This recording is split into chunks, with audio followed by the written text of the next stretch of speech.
Aquest llibre el vaig comprar quan tenia 68 anys. Com combatir el envejecimiento. Jo llavors tenia 68 anys. Jo, cony, ara comença a ser vell ja. I vaig comprar el llibre.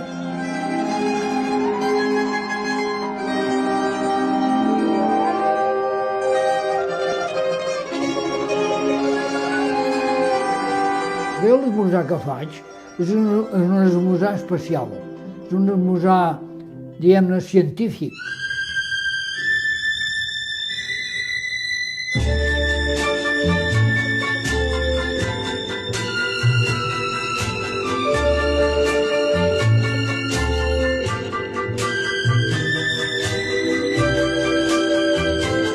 L'any 87 vaig començar a fer aquest esmorzar. I llavors, quasi es pot dir que ho faig al peu de la lletra. Mel, llavadura de cervesa, lecitina de soja, pol·len, germen de blat torrat amb mel, un terç de litre de llet semi, i a més, 3 nous i 8 galetes Maria. Bueno, 8 galetes Maria és el començament que jo menjava molt i anava molt.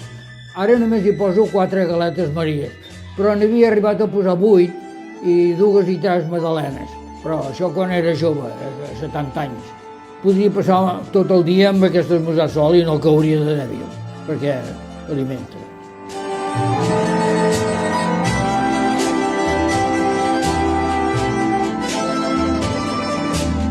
Ara aquest esmorzar, a la casa de Sant Tiberi ho pren preparat, no us heu de comprar tot això. Si aneu a una casa de règim i dieu vigor total, és això. La meva jove, la dona del meu fill, és farmacèutica. I quan va sortir aquest producte de vigor total, ella va mirar la composició. Diu, cony, si això és el esmorzar que fa el meu sogre.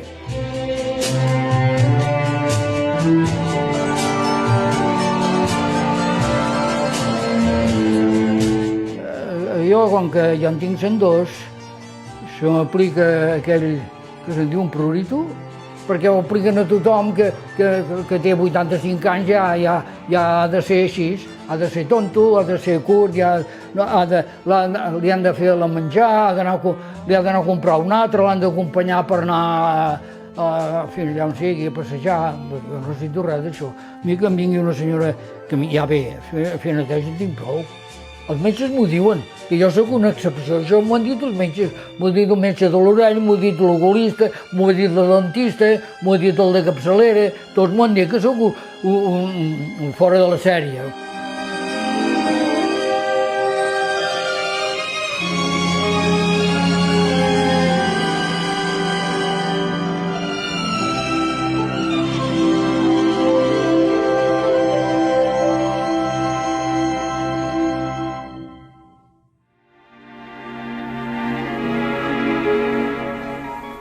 Day by day. 6 de febrer de 1919, al carrer Santa Maria número 25. És la casa que fa cantonada amb la carretera de Sant Joan. Aquella casa que hi ha una font a darrere enganxada, doncs aquella casa. Allà vaig néixer jo. Això sí que vull que retratis. El meu pare i la meva mare. Què et sembla? La mare de 18 anys era la que es feia mirar en la seva època. El pare fent la mili, 21 o 22. Des d'allà on vaig néixer, des de la carrer Santa Maria, primer vaig anar a viure amb uns baixos dels pisos Bertran. La meva mare va quedar viuda i va agafar per ajudar una panaderia en els baixos, una panaderia que venia pa de la cooperativa. Aquesta poder us agradarà. És de l'Ateneu quan anava a escola. Jo sóc aquest. I els altres més o menys tenen la meva edat. La meva mare es va tornar a casar i vam anar a viure en un pis dels pisos Bertran. El meu padrastre el van posar a la presó i vam venir a viure els pisos aquí. Era més barat. 86 anys que visc en aquest pis. Aquí m'hi vaig casar, vaig tenir els fills van néixer aquí. N'hi ha per estimar-se les parets, no? 14 o 15 anys fa que soc viudo, sí, un 16, no sé, exactament, una cosa així, voltant dels 15. Sí, a vegades em sento sol, sí. Companys d'escola de l'Ateneu, tampoc no tinc cap de viu. Fa anys que són morts tots. No, més que res per la companyia. sigui que algunes vegades em noto sol. Com que n'hi ha cap senyora que sigui gran i em vulgui acompanyar, jo he intentat ir amb alguna ja, però no acaben de decidir-se. Sí, els faig por, a 102 anys els faig por. Esclar, jo he dit amb senyores que tenen 80 o 85 com a màxim, 85. Durant aquests 15 anys vaig tenir una parella de ball i alguna més, però cadascú a casa seva. Una senyora viuda que vivia amb son fill i jo vivia aquí. Ens vam conèixer doncs, en una sala de ball, ella sabia de ballar bastant, i jo no és per dir-ho, però també en sé bastant, i ens vam venir i mira, ens vam aparellar del tot. Encara s'aguantava, també era bastant forta. La Neus tenia 8 anys menys que jo, o sigui que jo en tenia 101 i ella en tenia 93. I era el dia de la Mercè de l'any passat, la vam enterrar. To stay old-fashioned with me.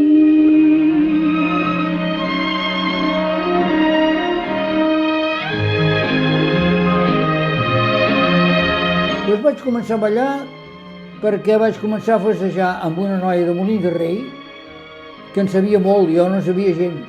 I aquella va tenir la paciència d'aguantar les meves trepitjades. Jo ballo tot el que és ball de saló. N'hi ha 5 estàndard, que són balls de saló a tot el món: el vals anglès, el vals vienès, el fox lent, el fox ràpid i el tango. I després 5 de llatins, que són més reduïts, no tenen tanta fama.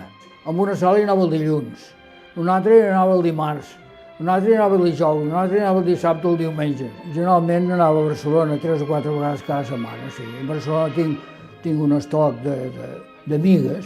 Si fèiem el dia allò que cony, avui em fa mandra anar a Barcelona, em quedava a Sant Feliu, que aquí els dissabtes i diumenges a la tarda també acostumaven a fer-ne al local de la gent gran. No és per dir-ho, però de ballar en sabia bastant. Ara el coronavirus ho ha primat, ho ha prohibit, doncs ja no he anat a ballar més. Una cosa és anar-hi 3 o 4 vegades cada setmana a preguntar la forma i ho deixava del tot. A la meva edat es perd. Amb la meva dona, per descans, havíem anat a una acadèmia de ball que es havia hagut aquí a Sant Feliu. En vam aprendre bastant, tant com perquè els professors ens van dir, bueno, com a ball de saló ja ho heu après tot. Si voleu continuar us ho ensenyarem per anar a competició.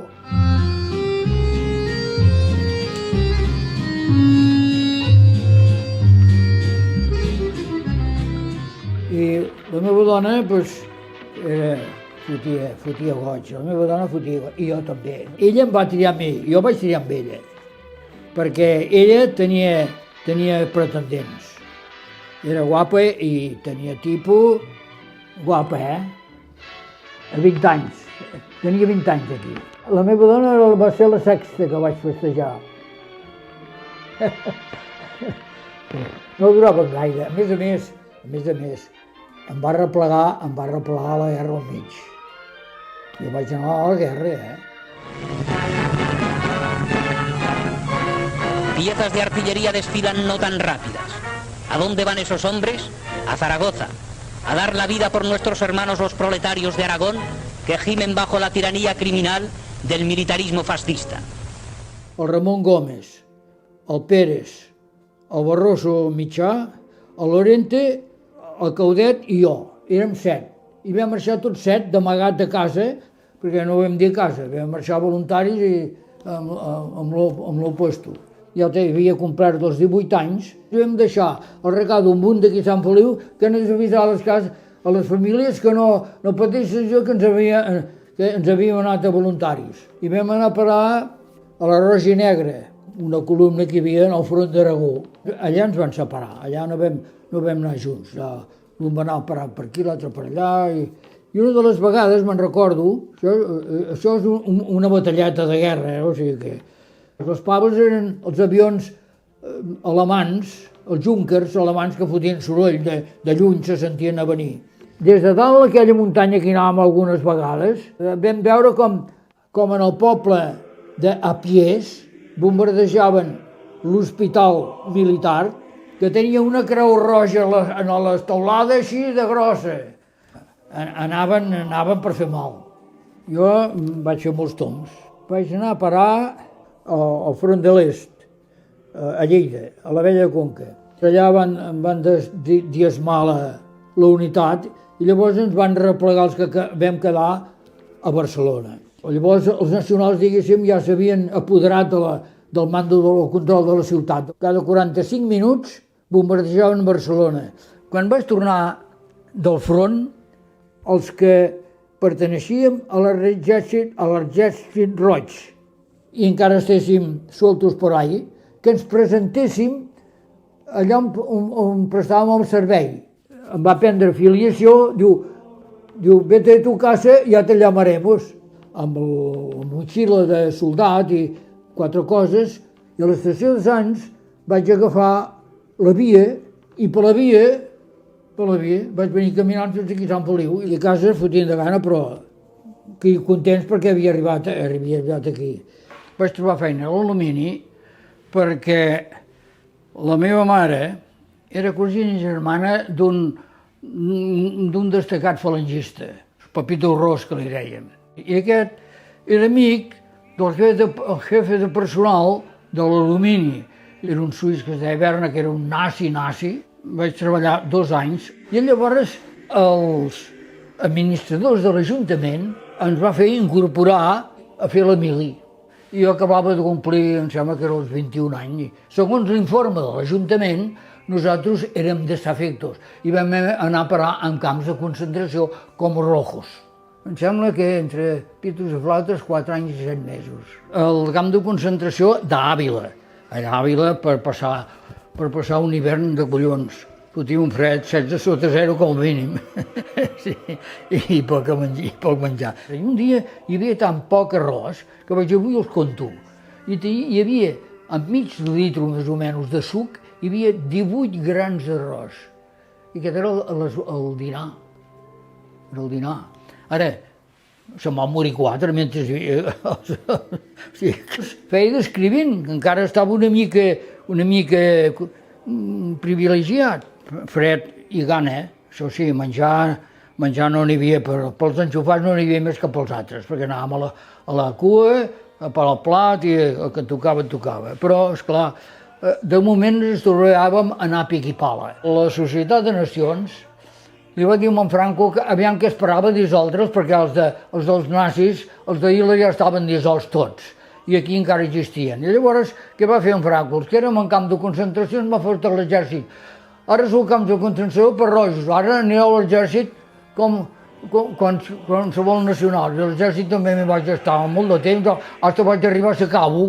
El cabo, como jefe más inmediato del soldado, se hará querer y respetar por él.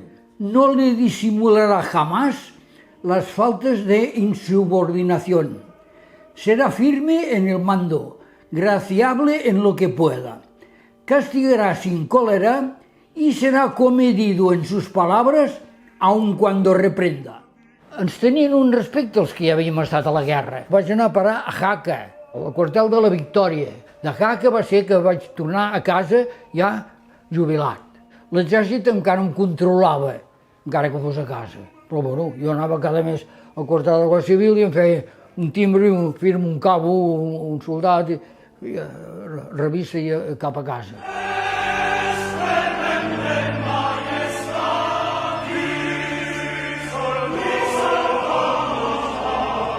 Dotze amb una cada pes, però ara amb doble pes aquest sol.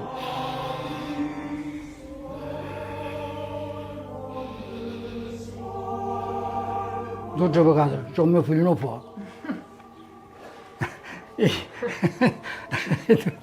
Tu tampoc. Llavors, Crista Sol, que tot això està allà, que també en tinc prou. La guia des de gent també. Ara, menjar brots geminats. Hi ha una cosa que em molesta, i és que hi ha una part de jovent que es pensa que perquè soc vell, soc tonto. Escolta, maco, jo tinc, m'entens? Jo he fet ja no sóc tonto, que he fet àlgebra i trigonometria. L'últim que vaig ensenyar, a cop de vista, el senyor em diu que el carnet està caducat. I què cony està caducat? Llegeixi darrere amb lletra vermella. Validesa permanente, o sigui que l'haig de conservar fins que em mori. El primer que vaig haver d'ensenyar en tenia 68 anys. Feia la cara de 50 i tenia 68. I ara igual, faig la cara 85 i en tinc 102. La vida més avorrida que porto ara, si em desperto a 3:15, que és a l'hora que em acostumo a despertar, perquè el cervell també té rellotge, generalment, segons l'ànimo que tinc, faig un quart de gimnàsia a sobre el llit. Estirat sobre el llit, amb les cames faig la bicicleta. Faig 100 pedalades o 120 fins que em canso. Esclar, res a l'altre món, no cap. Però tot i amb això, sempre un es manté més bé, físicament més bé. Em vaig a fer la toilet, rentar-me, pentinar-me, etc. I si em sobra temps, generalment sempre em sobra temps, si fa el dia que acompanyo una estona a seure a la plaça de la Vila, a mirar la gent com passa, també hi ha d'altres que s'ofereixen com jo, fem petar la xerrada. A la meva filla l'acostumo a telefonar al migdia i el meu fill al vespre. Sempre cada dia, això cada dia. A vegades faig migdiada sense voler, perquè ara qualsevol cosa m'adormo, però de 100 en amunt. Però normalment no feia migdiada, no feia migdiada. Era molt actiu. Arribava de treballar, feia mitja hora de gimnàsia i dinava. Acabava de dinar i m'anava a treballar una altra vegada a la fundició. Saps quan vaig començar a notar que perdo facultats, tant físiques com mentals, per la memòria sobretot? A partir de 90, cada any, en fi, 90 ja fa 2 anys que van passar, cada any he notat, l'any passat això no et passava, cada any he anat notant pèrdua, sobretot intel·lectual i mental. És una trampa i que per fer del Prat un hàbitat continental no cal ampliar la tercera. Ara sí, ara ja es podia dir. Física també, i tant. Perquè ara l'exercici que us puc ensenyar foto que em van fer quan no tenia 90, ni pensar-hi, ara ni somiar-ho no ho puc fer. Era pujar-me a plom i aixecar les cames. A 90 anys no fa tothom qui vol. Generalment feia gimnàsia una mica forta, ja quasi era fer circuit. Com per exemple posar així, de cul a terra, i aixecar-me. Això a 28 anys ho feia com si res. Ara ni parlant. No m'agrada pensar-hi, ja vindrà. Això sí que ho recordo sovint, tant en tant, com es parla de la mort. Quan tenia 96, el doctor Garcia, en Pau descansi, em va fer explicar tot el règim que feia, que li vaig explicar que també feia gimnàsia, que menjava per viure, etc. Un dels anàlisis que m'ha fet, dic què? Tinc siri per gaire temps encara, dic que arribaré als 100 anys. Vostè viurà molts anys, si va fent així, viurà molts anys. I diu, quants te'n falten? Dic, 4. Diu, 4 només? Diu, hasta 12. Arribar a 100 ja es viurà molts anys. Si arribo a 108, que faré nosa ja amb algú. O sigui que aviam si ho endevina.